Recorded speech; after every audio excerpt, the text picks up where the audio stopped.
Good evening, everyone. You've tuned into Paradigm Shifters, and Paradigm Shifters are people who are making a big difference in the collective of our species at this time.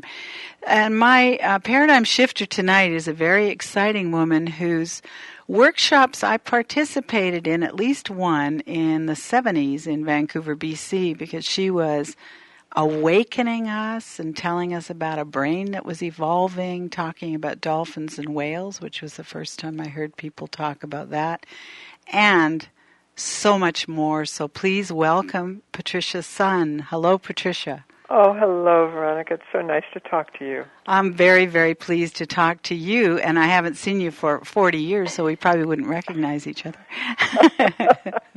So I want to know what triggered you. You were a young woman then. Well, we're both still young, but, it was a little different.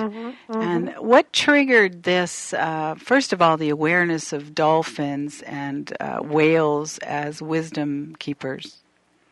Well, that's a huge question, actually. I kind of came in very intuitive, although being raised in a, conservative little town in New Jersey, I didn't really have all the language for what I was experiencing. I always had a very strong rapport with animals and even plants. And I remember once I told my mother, I said, if you ask plants to grow more flowers or to grow taller, they will. And my mother said, "Oh, my. Patricia," she says, "don't tell anybody that." Was your mom also an intuitive? Yes, I know, and it's thank God we need. We all have intuition, and when we call somebody an intuitive, from my point of view, it's that they've done the work or been lucky or something that has let it come out. They've learned how to digest what blocks it. And, of course, some people do just come in naturally with DNA, and we could say astrological energies or something, where they are prone to doing it. But even when you have all the talent, it can be so damaged by people's fear and things that happen to us. So it always, to me, represents when people are intuiting cleanly and clearly and, more importantly, supportively in a way that empowers people and makes things healthier. That shows wisdom. That shows work. That shows that that person looked at themselves and looked at where things don't turn out right, or listen to that soft little voice that tells you, turn left here. And when you don't turn left, you then find out why next time you want to listen to that soft little voice. So did you grow up counting on your intuition? I actually did. I didn't know that at the time. I didn't have any of those formats for holding it. I just lived it and did it. And it's so funny, a thought that just popped in my mind, which is quite heavy, actually. But I remember two big things. One, when I was 2 years old, my mother was scolding me about something, and I could see over her head, like a little cartoon balloon, sort of her view of what happened. And I was struggling to try to explain to her my view of what happened. Now, I spoke very young. I started speaking at 6 months old, so I knew how to speak. It wasn't that I was a 2 and couldn't talk. I didn't have a way to say what I was seeing, but I did remember, and she didn't want to hear it anyway, but I did remember thinking, I wish I knew how to write so I could write this down. I think when you get older, you forget you can do this. And so that was like my earliest memory that's very concrete, that was like, hold on to this, pay attention to this. And another one that I started to tell you a minute ago, I was in the playground, and there was a little girl in the playground, and I could see her being abused. And we were fairly young. I would say it had to be under 3rd grade. And I went over to her, and I just sort of like put my arm on her, and she was happy that I did that. That was fine. But then I said, I'm really sorry.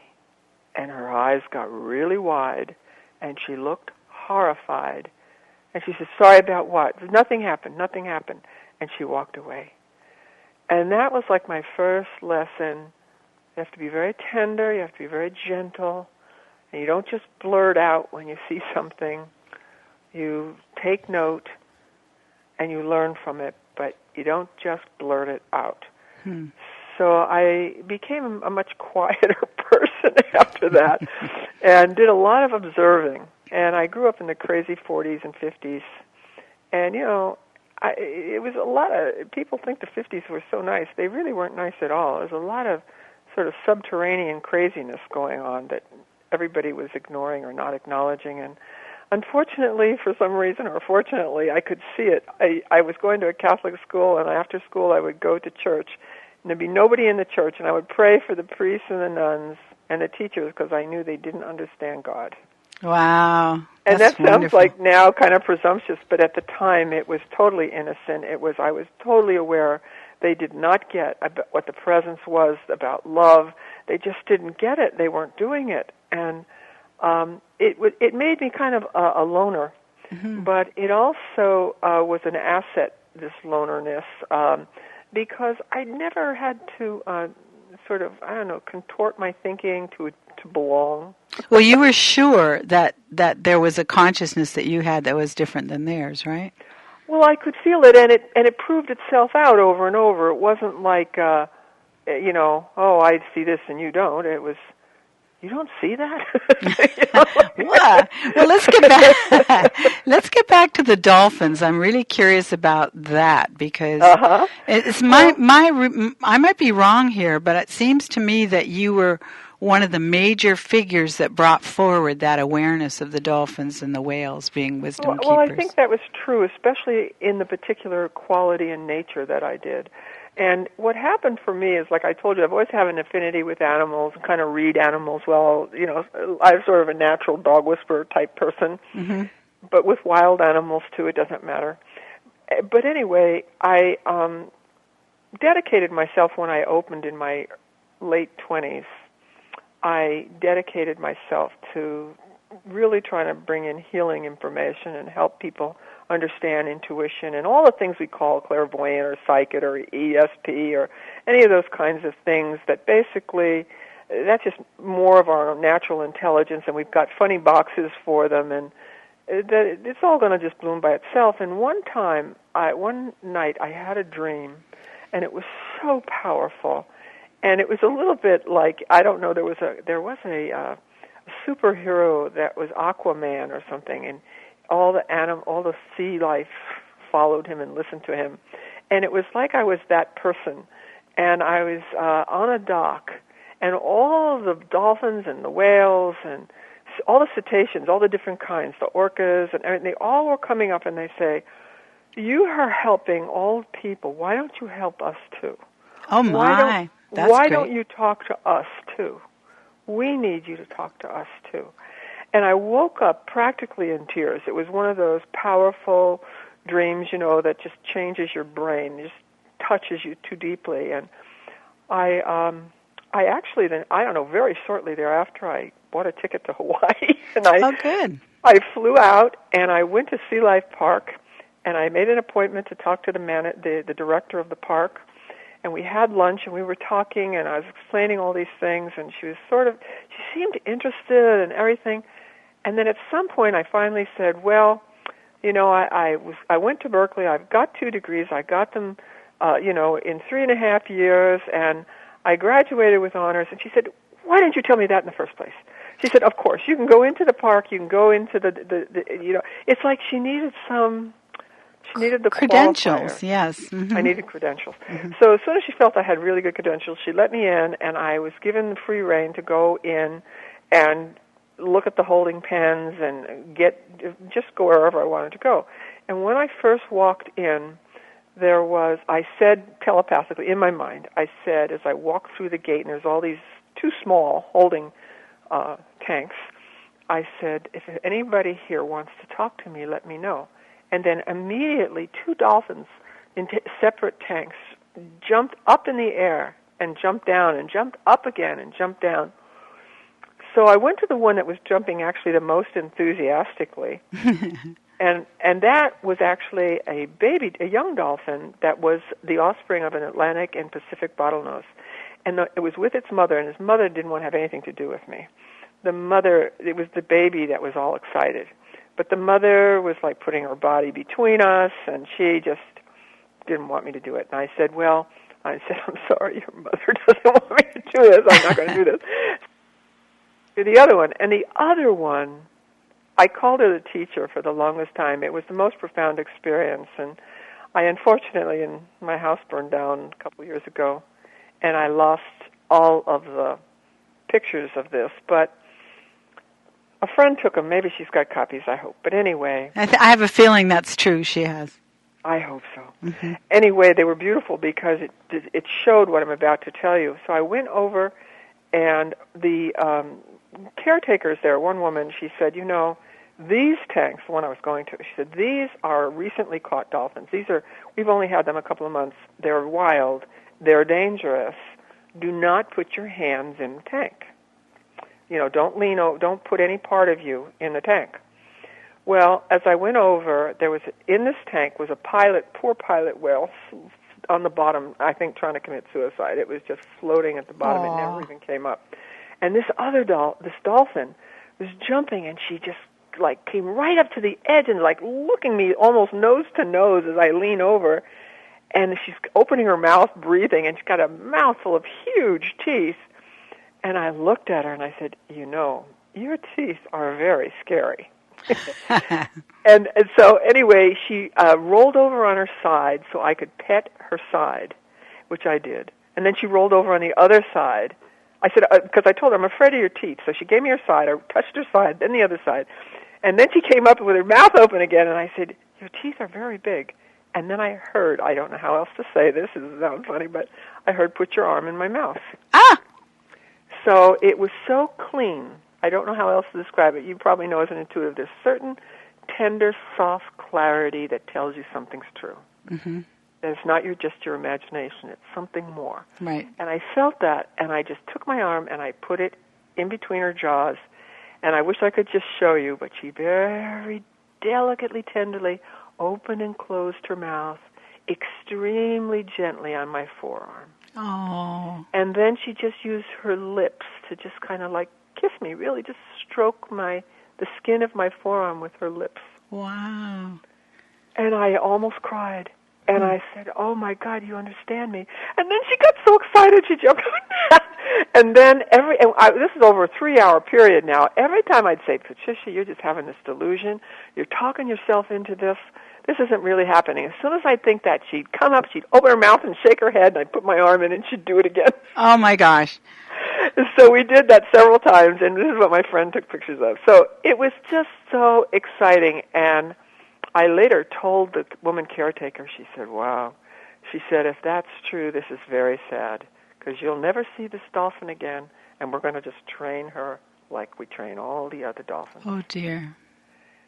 And it was heartbreaking, and I thought, okay, but this is an experience I'll never forget. And, of course, I shared it with people, and it turned on many people who now actually caretake dolphins and work with them. And so it talk to them and swim with them. Yeah. Exactly. So wow. That's what started that. Well, I want to go back to how you told me recently that you were getting downloads, and you just right now, you mentioned that you were going through a period of opening. And yes, again. You were a counselor, right? Well, when I first opened, I was a family counselor mm-hmm.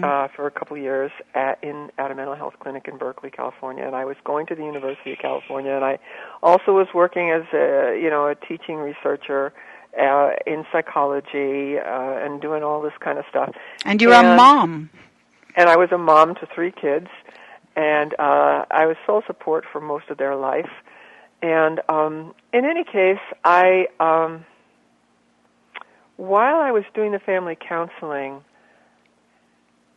all kinds of psychic phenomena was occurring, and I was investigating it. I wanted to understand it. Mm-hmm. I thought there's a lot of flakiness about all this stuff, and I want to know what it is. And one of the things I don't talk about often that I really got into at this time was astrology, because I really did not. I had all the East Coast prejudice and scientific, quote-unquote, bias against it. And I realized, one day, I don't really know how it works. I don't know anything about it. Why am I so snobby about this? So I took a student class, and what I discovered was, my God, this works. How can this possibly work? And I just did thousands of charts and compared it and tried to figure out. And I did this to many things, from reading your people's hands to channeling to healing to, any kind of, clairvoyance, ESP, anything you could think of. I was interested in it, and I would try to figure out what it was. And, of course, as I was doing this, I was starting to do it myself.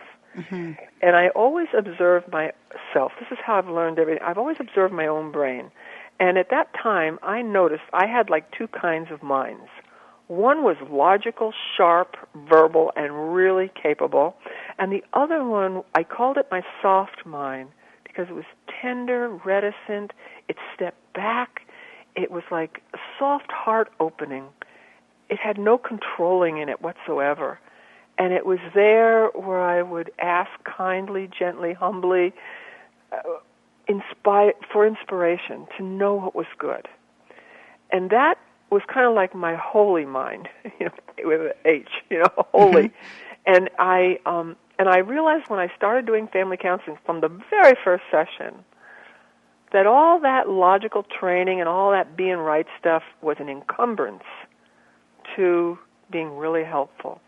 And that my soft mind was the one I had to go to. So I would start every session with a thought that said, okay, I don't need to be right. I just need to know what's good, what's helpful, what is healing, what will empower people with the problems that they're bringing and help them have understanding. That's what I want to know. And as soon as I went into that mode, people would start to talk, and as they would talk, I would get pictures in my mind, a lot like that little cartoon bubble, and I'd say, excuse me, I'm not sure exactly why, but I'm getting this thought, and I would say it, and people would burst into tears. That I would be seeing something that happened to them when they were traumatized as children. It would always trigger something.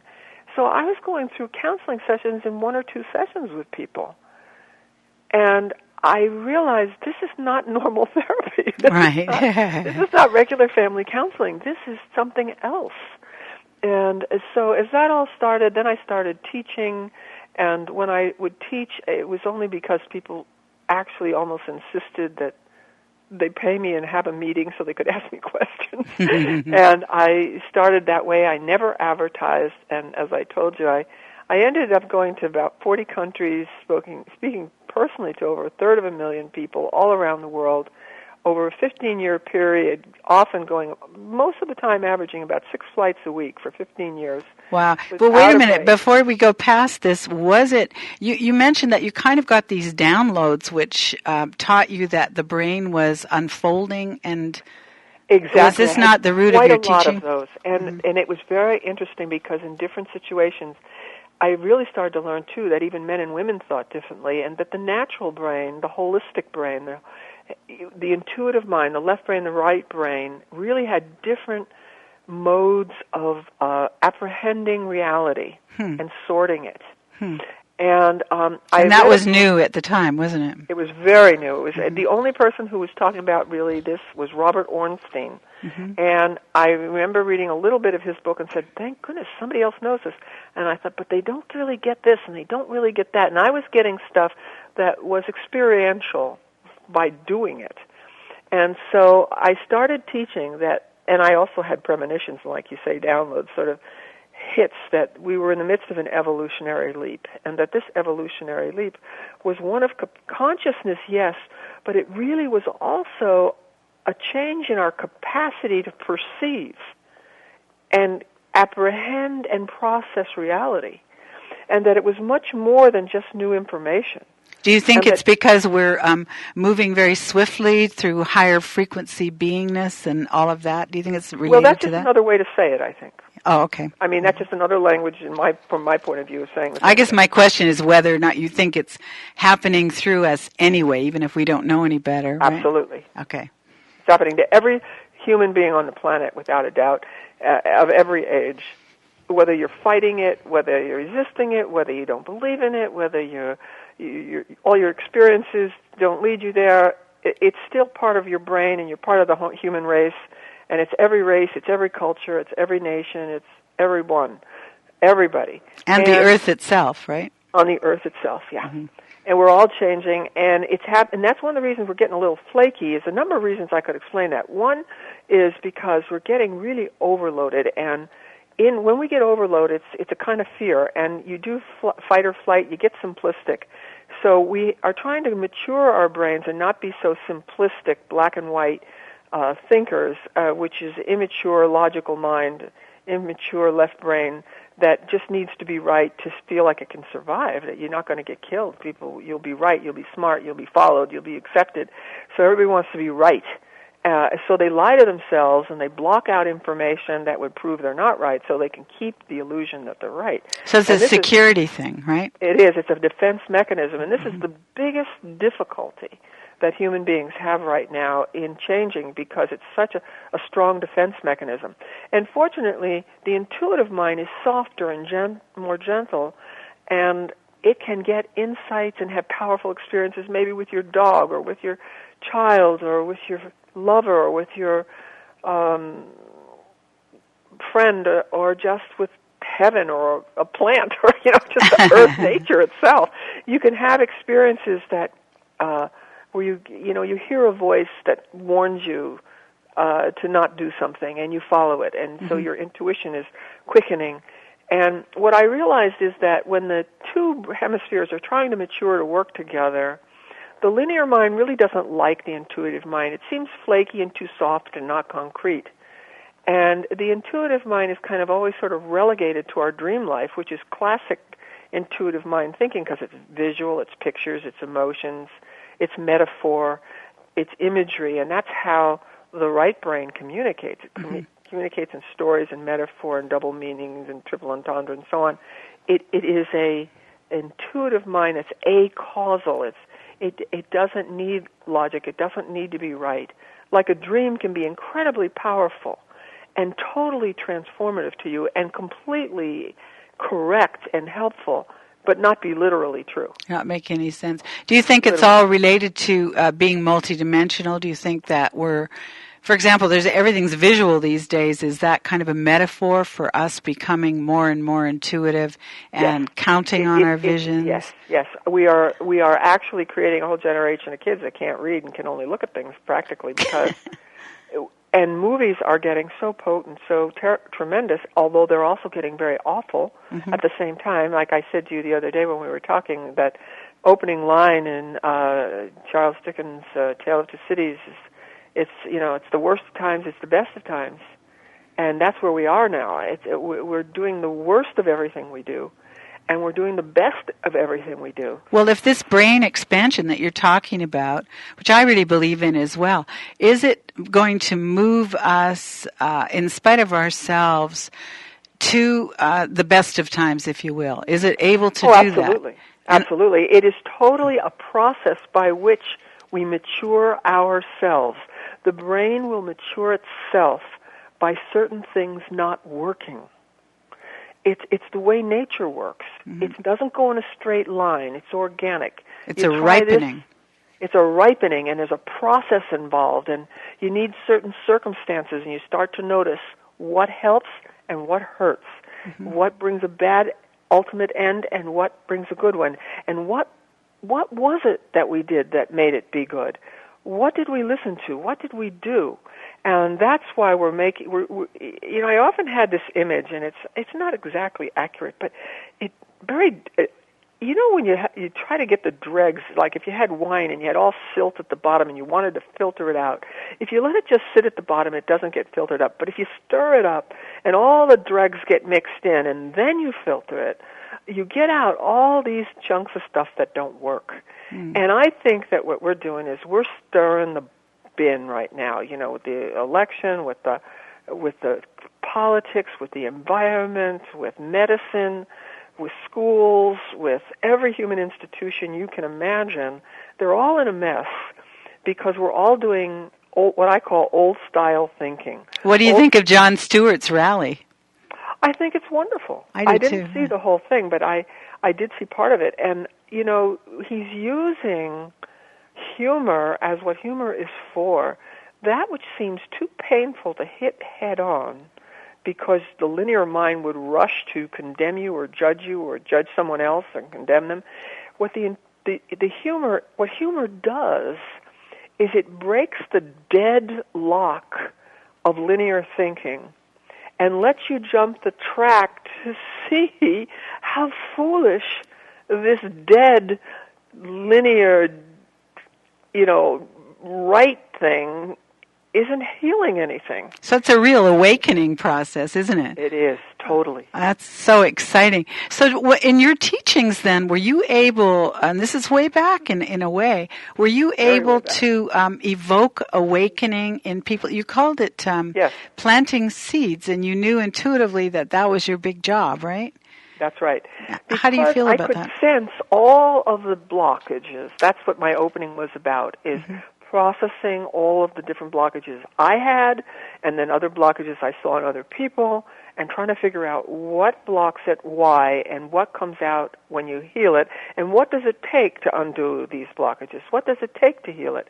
And so my workshops were totally geared 100% all the time. There wasn't one sentence that was wasted, that wasn't part of a support or a setup to have just a slightly different point of view, a slightly different way of looking at things. That's why I knew when people started sort of plagiarizing me, I knew because they were using phrases that I took a long time to devise that were not ordinary. They were a little odd, because I didn't want people to just go down the same old track. I wanted them to have to stretch and say, what is she saying? Mm-hmm. What does she mean here? And then in that moment when somebody, I call it teaching on the draw, when somebody asks child, in school and teaching and teaching as spiritual teachers or whatever, or just plain old communication, when somebody asks something earnestly, there are a whole lot of systems open inside that person that you must be very respectful of, and respond to with, if you do know something, with a lot of kindness and a lot of thoughtfulness to keep the right doors open so that growth can continue. And by the right door, I mean not the fearful doors, because the wrong doors, from my definition, I hate to do right and wrong, but the wrong doors would be things that make you clam up again, things that make you angry, things that make you judgmental, things that make you throw the baby out with the bathwater. Well, I noticed in one of your YouTubes you were referring to the fact that our lineages in humanity has got a terrific amount of defensive energy in it from, a lot of, I'll let you talk about that, because when you're talking about releasing blocks, we need to remember that good old subconscious is pretty rich, isn't it? And by our biological bodies, we are animals, we're primates, and we're extremely complex ones, and we do have magnificent brains, which we don't use anywhere near all of. And I remember when I was a kid, I first heard that we didn't use, we only a tenth of our brain, 10%, and then it went up to 15% of our brains. And I remember thinking, that can't be right. First of all, nature never wastes anything. It just seems like that. So why does it seem like that? And so I started thinking about it, and then when this other thing, my own brain was changing, and I was feeling this difference and feeling the softness and the tenderness of healing energy, and how that helped people open and help them release grief from traumas. I mean, think of all the wars we've had, all the sexual abuse, all the physical abuse, all the psychological abuse. All the dominance issues, eh? Well, the dominance issue is just, like arrogance, is just fear. It's immaturity and insecurity. And people who need to be bullies are people who need to dominate because they feel so terrified and so powerless inside that they need to find anyone that they can dominate. And so it starts to be mixed into social activity and even relationship things and male-female things. And women do it as much as men do it. They just do it a different way. But there's this, the need to be dominant is just a fear that you don't know how to stay connected. You don't know how to do the dance. One of the things that I set up as an image for good, healthy communication and what it looks like, and it's a funny little image, but it's really helpful if you stop to think about it energetically, And what it is a ping pong ball kept in motion. And I say good communication is not like the game ping pong, but when you're playing, when you have the ball, if I send the ball, and the goal now in the game is not to make you lose, but to make you win, to make you connect. So I send the ball as best I can so you can hit it. And then you respond, and on the fly, you send it back to me as best you can so I can get it. And that's good communication. But what we do in old style thinking, we need to be right, we need to win, we need to be superior, we need to dominate, like the regular game, ping pong. And so we learn to slam the ball, we hold the ball. We trick so when somebody. you slam the ball, you're angry. When you hold the ball, you won't talk. And then this other very tricky thing that people do that sometimes women are very, very good at is they get hold of the ball, and they take the ball, and they lean over the net, and they tap the other person's paddle. They never let go of the ball. Then they come and they tap their paddle, and so they're keeping control total. There's no game. There's no surrender. There's no trust. Mm-hmm. There's no learning. There's no process. But there's control. But there's no process. So there's no relating. There's no relationship. And that's the essence of a good relationship, is that you don't control it, that you send earnestly, you receive with the best ability you have, and you send back as best you got, and you see what you get back again. I love that. Relating and funny, that's what a relationship is. And if you hear all the talk shows on TV and even all the books, all the relationship stuff is about controlling and judging and not really about trusting the process. Well, don't you think a lot of people are getting better at this now? Yes, they I are. mean, our relationships all had to break apart like mad for us to be able to look at the stuffings, to create a place to look at our controls, didn't they? Yes, yes. It is a big. It's quite a whirlwind right now, and that's why everybody's overloaded. As I tried to make an explanation a minute ago, and I partially did, because so many people who call me now as clients who have problems going on or just want some feedback. Everybody says they're so overloaded, it's hard to hold everything. And they feel like they're being flaky, or they're not as reliable as they used to be. And I say, well, listen, this is part of the right brain opening. The linear mind doesn't have absolute control. That's one powerful, important, I want to talk more about in a moment. But also, it's because we're taking in so much. We are overwhelmed.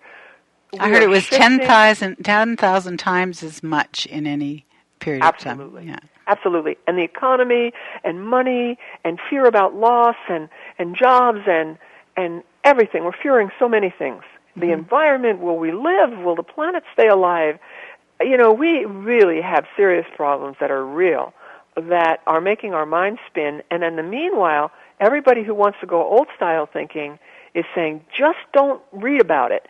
Just give us your money and we'll be okay. Just pay attention to advertising. Spend, buy, pollute. It's okay. We don't have global warming. They just don't want to think about it. Well, let's jump into you going off and teaching those years past. Have you found that the impact that you made in 40 different countries is still emanating back to you? Are you yes. Are you hearing about? So let's talk a little bit about that. You talked about Buckminster Fuller. That's a really wonderful quote that's on your website as well. Oh, Bucky.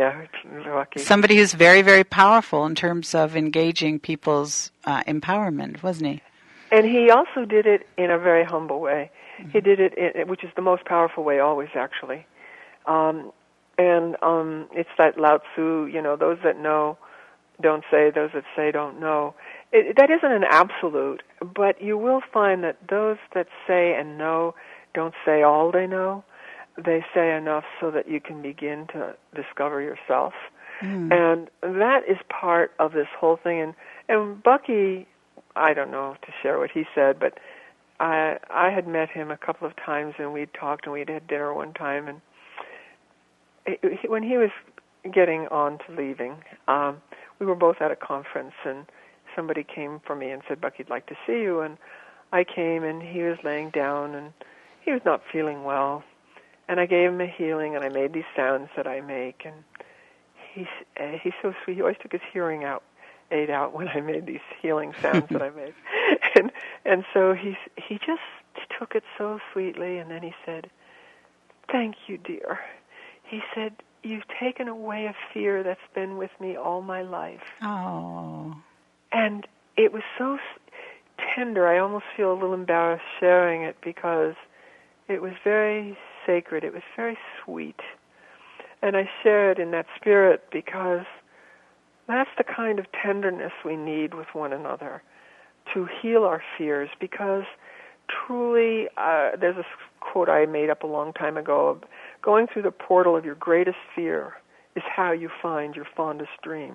Oh. And that's why there's so much courage involved, and that courage comes from the old French, which means heart. And we are all trying to gain heart as we also intellectually grow. Let our linear minds expand and keep accurate track of facts, not just words to fight back with and win and have a one-upsmanship with, but words that will serve to heal, words that will serve to empower, to enlighten, to ease a burden, to send out into the collective as well, because they're all exactly loaded with energy. Tell me about the type of energy. You spoke to me about this a little bit earlier, and I enjoyed it very much. So how did you do your energy with people?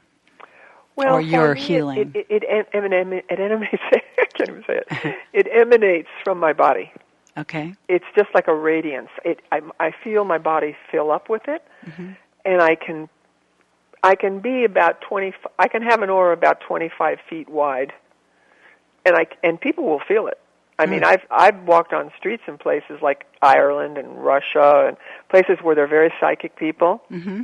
and people will turn around and say, "Who are you?" I mean, I'll be behind them. They won't even see me. They'll feel it. Wow.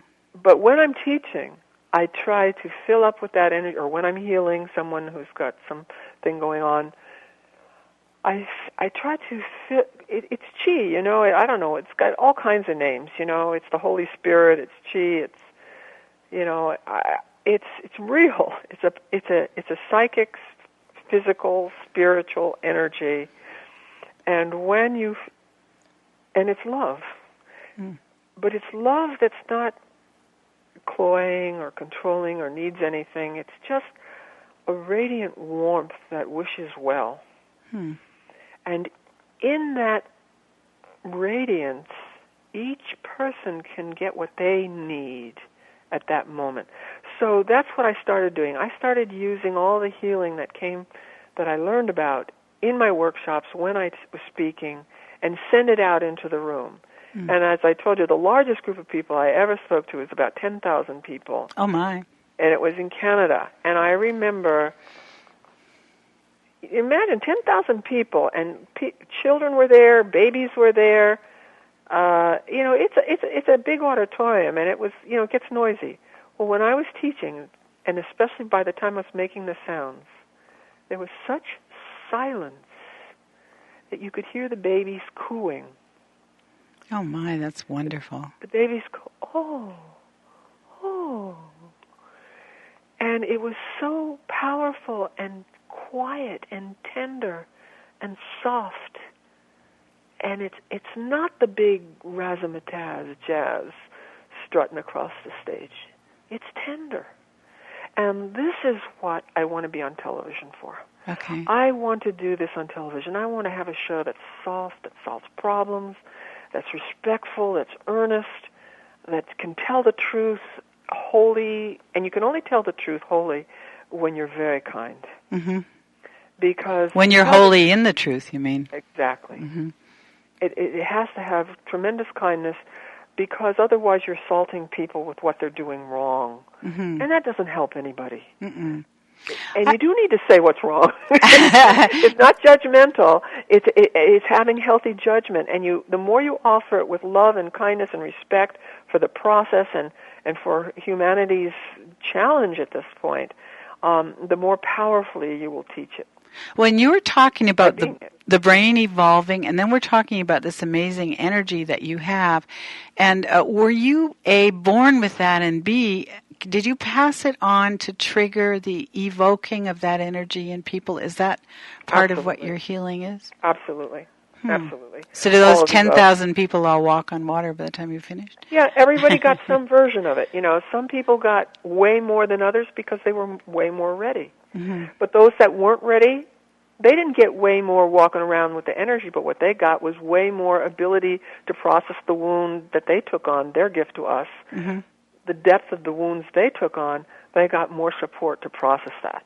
Well, do you think that this comes because of many lifetimes of accruing wisdom on your part? Because you certainly didn't have an easy time as a child. What do you think about that? That's so funny. People used to ask me that, and I would say, no, I don't even want to go there. I don't know what it is. I don't know why I do this, but I just can do it. I didn't like that hierarchy kind of thing. But as I've gotten older, I have realized at least this. One, I came in with it. Mm-hmm. I knew it from the moment I was born. I was doing it, using it 2 years old. I had it already. That I know. And the ESP, the kind of knowing things, deja vu, things you'd say truly proves you had past lives. I mean, I can go to Europe and in Florence and in Spain, of all places. I never thought it would be Spain, but in Spain I had all these hits, and I just can't. I knew where things were. I knew what they were. In Japan, tremendous psychic hits everywhere. I know what, and people would say, "How do you know this? Only our old people know this." I mean, the guides were blown away. How do you know this? I tell them what symbols meant in the temples. So it's just something I was born with for sure. Came in with it. Where that comes from, I don't know. Is that me tuning into past lives that have been lived? Is it my soul? Is it tapping the Akashic records or something of that ilk? Yeah. I see. We invent names for things that are manifesting as something, but sometimes we invent names that are too confining. Confining, perfect word, perfect. Limiting. They limit the next step because they say, I've got it. It's this. Mm-hmm. It's the Akashic record. Well, that's the same as you were saying earlier. When you're trying to be right, you're not open for that softer mind. And that's what's wrong with New Age stuff all over the place. But it's also wonderful New Age stuff at the same time because it's also pioneering and trying to touch all these different capacities and abilities that we have and find ways to be supportive to each other. And are you going to come forward again in the world and start doing large groups and going to 40 countries again? I will. 40 levels of consciousness? You have to remember the last time I never advertised, everybody just asked me. So as soon as people start asking me, I'm going. I never turned down anybody before I went to a group that was so small. I would travel anywhere at that time. I can't quite do that anymore, and that just because I'm getting too old to do that. But I will do it still anyway. But I would love to be on television because that way the energy goes through the TV. The concepts, you can do it on an ongoing basis. People can take what they can use.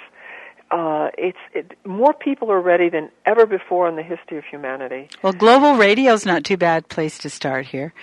Well, we're global radio, right? Well, I will look at global radio, and maybe there'll be a way that I can do that. There's a radio station in the San Francisco Bay Area that wanted me to do a show, and I want to so much, but they needed me to bring one sponsor. Well, I don't do that part very well. So if any of your listeners know of a great sponsors, something that's good too. I don't want to have. I make it harder. I don't want to have sponsors that aren't good. No, I know aren't what good you mean. Products.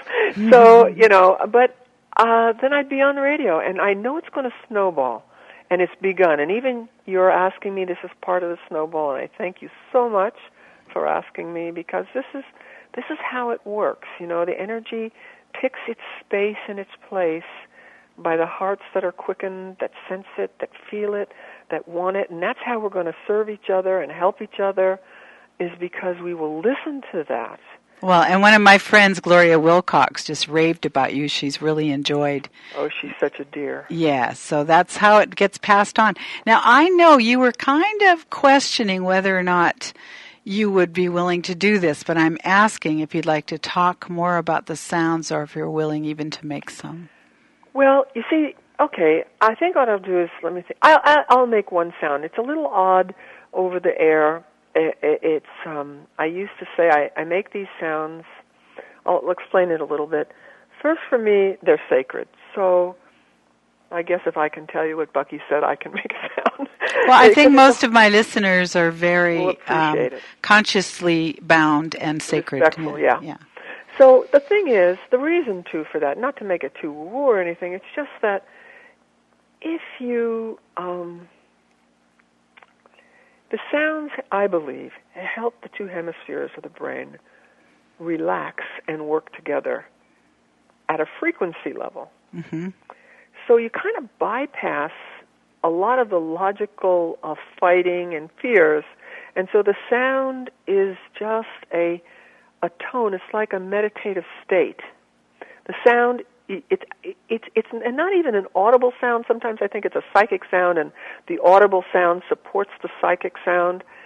And so your mind says, "Oh, I know that place," and then you feel it, and you're in a kind of reverie, and there's a resonance that comes, and that's what the sounds are for. So having explained it that way, I'll make one or two, maybe three. I don't know. I'll just see what comes. And just one question: did they just come through you initially, and that's how you learned them?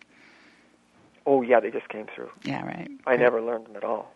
In fact, I fought them. I had this very wonderful lady, wonderful psychic woman, who I think she's passed on, but she said, you are going to make sounds that heal.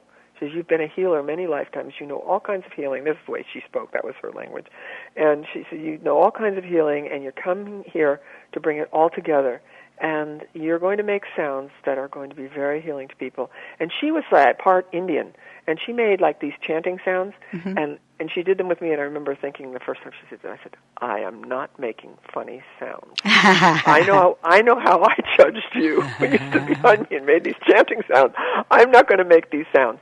And then I went through a very powerful release of tremendous grief, and as I was crying, there was like a soft bolt of lightning that went up through my feet, came up through my body, poured out my mouth, poured out my eyes, and shot out the top of my head. And when it came out my mouth, out came the sounds. Wonderful. And I had 2 black eyes. Oh, really? Wow.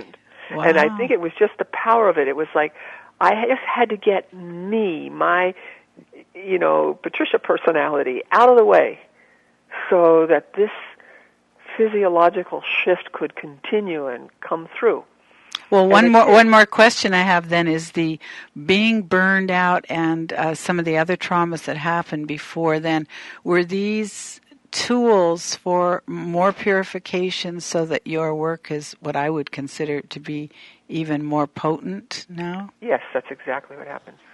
And that's what happens to all of us. The more you work, it's so funny, it's the dark before the dawn.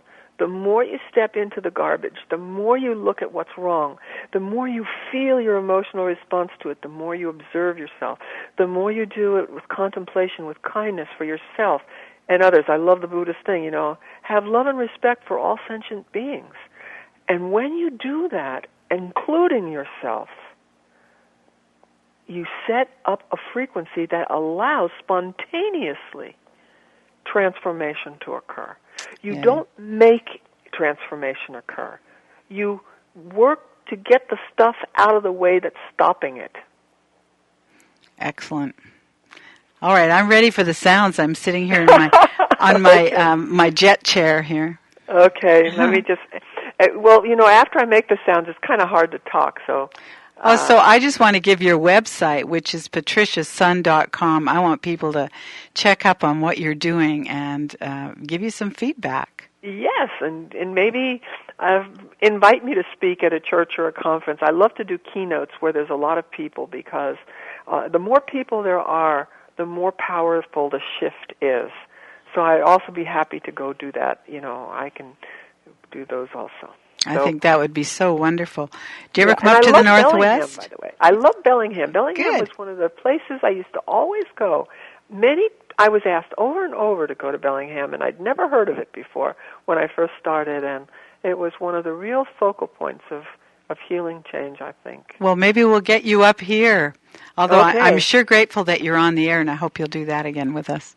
I will, anytime. Right. Thank you. Okay, well, I'll make the sounds now, and then I'll say a few words when I finish, sort of in closing. I'll be kind of quieter. I always like people to have a moment of reverie after listening to sounds, to sort of let it soak in and digest it. So I will thank you with all my heart and send you a big hug for having me on, and all your listeners, and I hope it's helpful.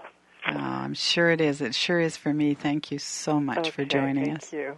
Okay, so I'll make these sounds now, and I'll just say a few words in closing after, so you know I'm finished, because that's just usually the way I do it. So perfect. Here goes. It helps to close your eyes, by the way, and remember to breathe. Okay.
The presence of God vibrates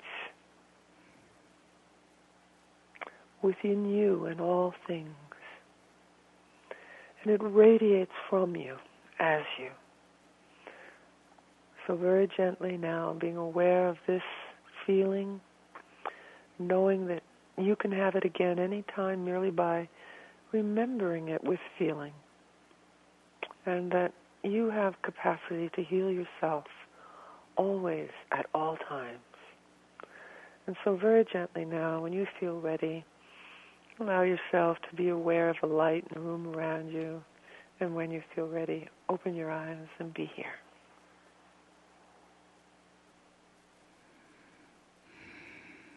That was wonderful.